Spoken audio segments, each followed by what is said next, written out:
शुक्रिया सर। अस्सलाम वालेकुम रहमतुल्लाहि व बरकातहू। मैं हूं मोहम्मद फैज़ल अंसारी और आप देख रहे हैं द पॉलिटिकल। और मैं हूं इस वक्त हैदराबाद में 30 नवंबर 2023 को वोटिंग पड़ने हैं और इस वक्त मैं हूं याकूबपुरा असेंबली सीट में। और यहाँ का माहौल जानने के लिए मैं जब यहाँ आया तो पता चला कि यहाँ का माहौल एक तरफा ही एमआईएम की तरफ जा रहा है। पिछली बार यहाँ से टीआरएस का कैंडिडेट को 22,000 वोट मिला था और मजलिस बचाओ तहरीक को 21,000 वोट मिला था और यहाँ से बीजेपी को 16,000 वोट मिला था, जबकि एमआईएम के कैंडिडेट को 69,000 वोट मिला था।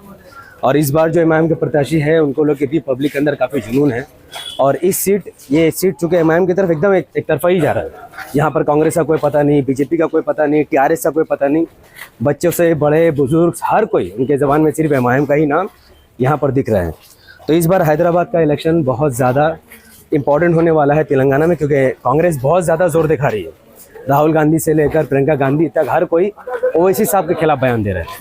चूँकि यहाँ पर ओवैसी साहब की ताकत बहुत ज़्यादा है, मुसलमानों के अंदर काम बहुत ज़्यादा दिखा, पानी को लेकर, सड़क को लेकर, रास्ते को लेकर। इसीलिए यहाँ के मुसलमान सिर्फ बयानबाजी की वजह से नहीं बल्कि ओवैसी साहब के काम की वजह से सदर साहब को वोट दे रहे हैं। और सदर साहब के जितने भी चुने गए काउंसिलर्स है या फिर एमएलए हैं उनके भी काम बहुत ज़्यादा ज़बरदस्त है। तो अगर इस बार कांग्रेस कितना भी बयानबाजी करे या कितना भी वो जोर लगा दे, हैदराबाद में एमआईएम को हिलाना बहुत मुश्किल है। चाहे वो चार मीनार हो, याकूबपुरा हो या जितने भी असेंबली सीटों नाम पर लिए हो, वहाँ पर एमआईएम के अलावा उनका कोई भी मद्दे मुकाबिल मौजूद ही नहीं है।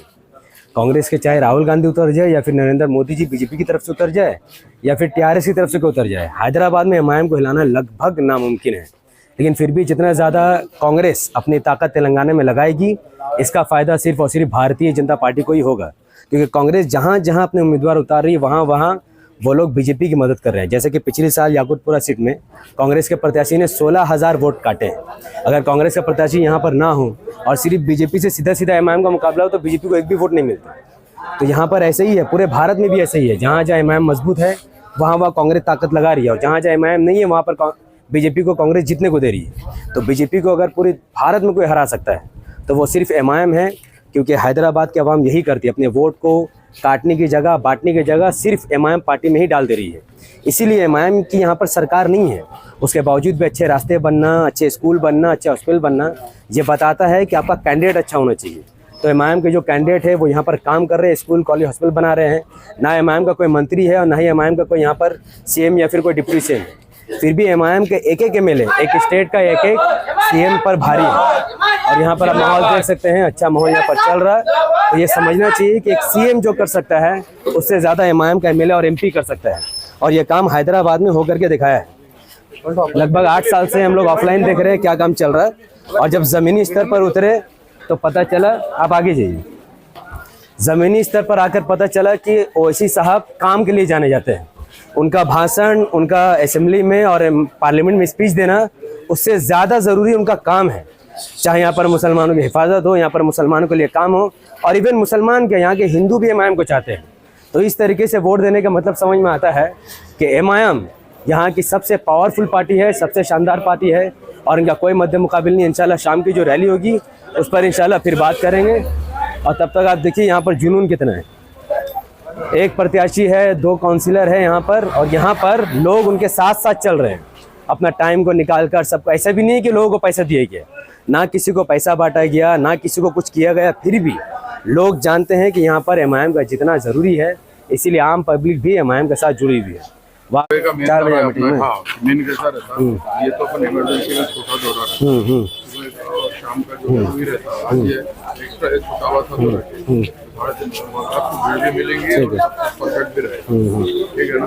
बस खाली भीड़ का बताना कि काम है बोल के वोट दीजिए। हाँ नहीं वो तो क्योंकि यहाँ पर आने का मकसद ये है कि जब तक एमआईएम यहाँ मजबूत है तब तक हम लोग इंडिया में एमआईएम का काम करते हैं। नहीं अल्हम्दुलिल्लाह खाली नॉर्मल इलेक्शन कल का जलसा कवर नहीं करे अकबर साहब। हाँ, कल नहीं थे उधर 4 मीनार की तरफ से। हमारे पास आ जाते तो भीड़ देखने की थी, कॉन्टेक्ट नहीं था ना। ठीक है इंशाल्लाह। अरे पिना दे भाई,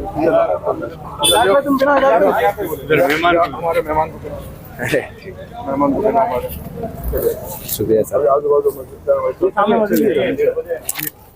है ना, जब तक करके नमाज पढ़ लेंगे।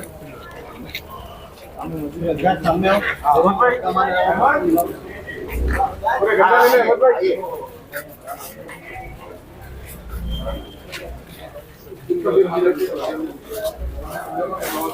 है, रेडी है ना? अस्सलाम वालेकुम रहमतुल्लाहि व बरकातहू। मैं हूं मोहम्मद फिज़ अंसारी और आप देख रहे हैं द पॉलिटिकल। और मैं हूं इस वक्त हैदराबाद में 30 नवंबर 2023 को वोटिंग पड़ने हैं। और इस वक्त मैं हूं याकूबपुरा असेंबली सीट में।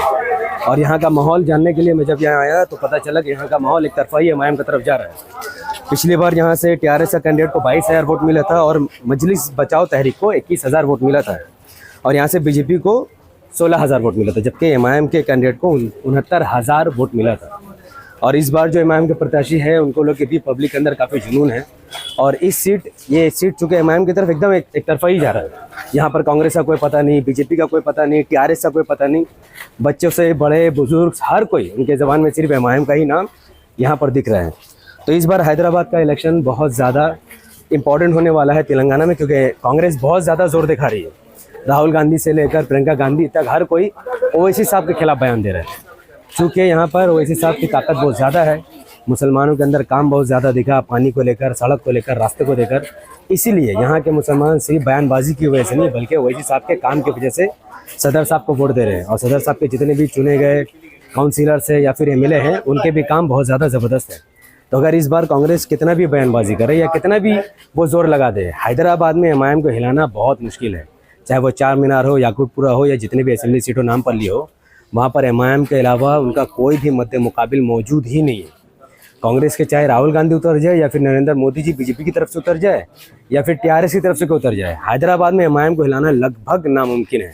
लेकिन फिर भी जितना ज़्यादा कांग्रेस अपनी ताकत तेलंगाना में लगाएगी, इसका फ़ायदा सिर्फ और सिर्फ भारतीय जनता पार्टी को ही होगा। क्योंकि कांग्रेस जहाँ जहाँ अपने उम्मीदवार उतार रही है, वहाँ वहाँ वो लोग बीजेपी की मदद कर रहे हैं। जैसे कि पिछले साल याकूबपुरा सीट में कांग्रेस के प्रत्याशी ने 16,000 वोट काटे हैं। अगर कांग्रेस का प्रत्याशी यहाँ पर ना हो और सिर्फ बीजेपी से सीधा सीधा एमआईएम का मुकाबला हो, तो बीजेपी को एक भी वोट नहीं मिलता। तो यहाँ पर ऐसे ही है, पूरे भारत में भी ऐसे ही है। जहाँ जहाँ एमआईएम मजबूत है, वहाँ वहाँ कांग्रेस ताकत लगा रही है, और जहाँ जहाँ एमआईएम नहीं है, वहाँ पर बीजेपी को कांग्रेस जीतने को दे रही है। तो बीजेपी को अगर पूरे भारत में कोई हरा सकता है तो वो सिर्फ एमआईएम है। क्योंकि हैदराबाद के अवाम यही करती है, अपने वोट को काटने की जगह, बांटने की जगह सिर्फ एमआईएम पार्टी में ही डाल दे रही है। इसीलिए एमआईएम की यहाँ पर सरकार नहीं है। उसके बावजूद भी अच्छे रास्ते बनना, अच्छे स्कूल बनना, अच्छे हॉस्पिटल बनना, ये बताता है कि आपका कैंडिडेट अच्छा होना चाहिए। तो एमआईएम के जो कैंडिडेट है वो यहाँ पर काम कर रहे हैं, स्कूल, कॉलेज, हॉस्पिटल बना रहे हैं। ना एमआईएम का कोई मंत्री है और ना ही एमआईएम का कोई यहाँ पर सीएम या फिर कोई डिप्टी सीएम है। फिर भी एमआईएम के एक एमएलए, एक स्टेट का एक सीएम पर भारी है। और यहाँ पर आप माहौल देख सकते हैं, अच्छा माहौल यहाँ पर चल रहा है। तो ये समझना चाहिए कि एक सीएम जो कर सकता है, उससे ज़्यादा एमआईएम का एमएलए और एमपी कर सकता है। और ये काम हैदराबाद में होकर के दिखाया है। लगभग 8 साल से हम लोग ऑफलाइन देख रहे हैं क्या काम चल रहा है, और जब ज़मीनी स्तर पर उतरे तो पता चला। आप आगे जाइए। ज़मीनी स्तर पर आकर पता चला कि ओवैसी साहब काम के लिए जाने जाते हैं। उनका भाषण, उनका असेंबली में और पार्लियामेंट में स्पीच देना, उससे ज़्यादा ज़रूरी उनका काम है। चाहे यहाँ पर मुसलमानों की हिफाजत हो, यहाँ पर मुसलमानों के लिए काम हो, और इवन मुसलमान के यहाँ के हिंदू भी एमआईएम को चाहते हैं। तो इस तरीके से वोट देने का मतलब समझ में आता है कि एमआईएम यहाँ की सबसे पावरफुल पार्टी है, सबसे शानदार पार्टी है, और इनका कोई मद्दे मुकाबिल नहीं। इंशाल्लाह शाम की जो रैली होगी उस पर इंशाल्लाह फिर बात करेंगे। और तब तक आप देखिए यहाँ पर जुनून कितना है। एक प्रत्याशी है, 2 काउंसिलर है यहाँ पर, और यहाँ पर लोग उनके साथ साथ चल रहे हैं अपना टाइम को निकाल कर। सबको ऐसा भी नहीं है कि लोगों को पैसा दिया गया, ना किसी को पैसा बांटा गया, ना किसी को कुछ किया गया। फिर भी लोग जानते हैं कि यहाँ पर एमआईएम का जितना ज़रूरी है, इसीलिए आम पब्लिक भी एमआईएम के साथ जुड़ी हुई है। वाखिर दवाना अल्हम्दुलिल्लाह रब्बिल आलमीन। अस्सलाम वालेकुम व रहमतुल्लाहि व बरकातहू।